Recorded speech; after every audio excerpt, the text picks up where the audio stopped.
Esta vez toca reseñar a grandes rasgos el gran personaje que fue José Félix Rivas, hombre de formidables hazañas en favor de la República y de comprobada valentía en las acciones más arriesgadas que tuvieron lugar en favor de la libertad de Venezuela, motivador de multitudes, jóvenes que admiraban sus dotes de guerrero y que seguirían su jefatura hasta el final. Y allí es que vamos a empezar, con el final de su heroica actividad.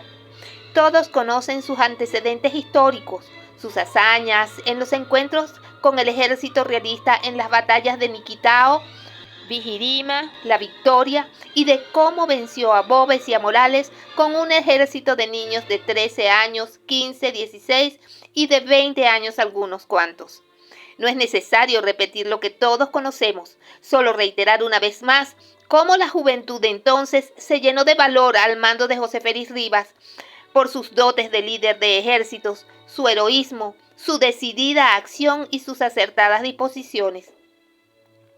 El 8 de septiembre de 1814, Bolívar deja a Venezuela por segunda vez, esta vez junto a Mariño. Venezuela está de extremo a extremo en poder de las bandas realistas. La Segunda República quedaba disuelta con la derrota de La Puerta el 15 de junio de 1814. Hasta ese momento, Bolívar y Mariño habían regido los destinos de la patria, y en cuanto a los sobrevivientes de la emigración que se encontraban en Cumaná y los caudillos militares, propusieron a José Félix Rivas por jefe del ejército. Se quedaba el guerrero en Venezuela para enfrentar la muerte cercana. Se producen los combates de Barcelona y El Salado en Cumaná.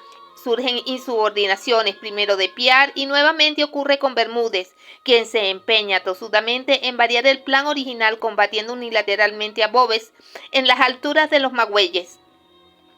Ambos intentos con resultados adversos, quedando disminuidas las fuerzas patrióticas en términos numéricos al ser vencidos por el asturiano y sus tropas de venezolanos. Aún así, José Félix Rivas es de la idea que aún es posible vencer en Urica. Rivas se enfrentaba a la insubordinación de los jefes que comandaba, resultado probablemente de haberse roto la línea de mando que representaba Bolívar, desarticulando la posible unidad que daría con la victoria en cualquier empresa. Finalmente se atiende a la opinión de José Félix Rivas y el plan, buscar a Boves en Urica y tratar de derrotarle allí.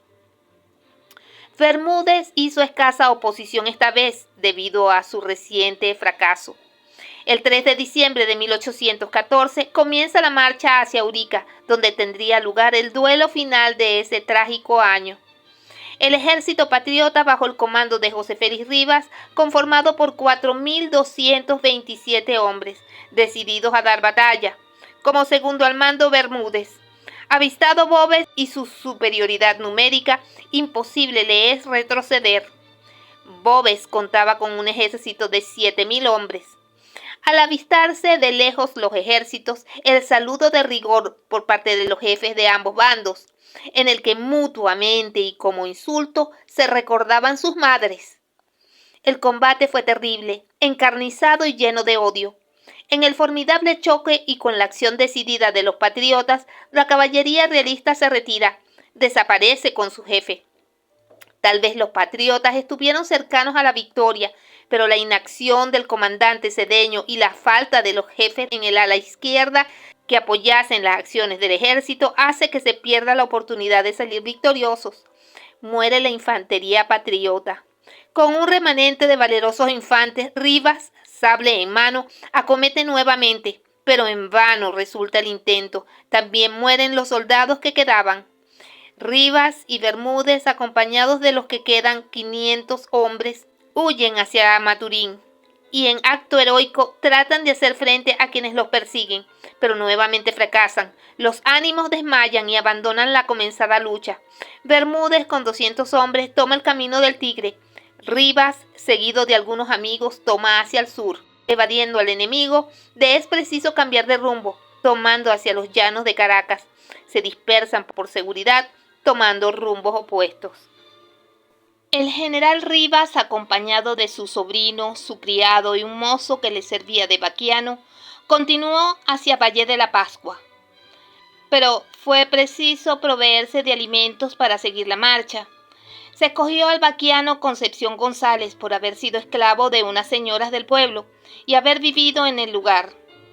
González llegó al pueblo y a la casa de sus antiguas amas, pero su presencia generó recelos en las viejas señoras que con maña lograron sacarle información sobre la clandestinidad de José Félix Rivas.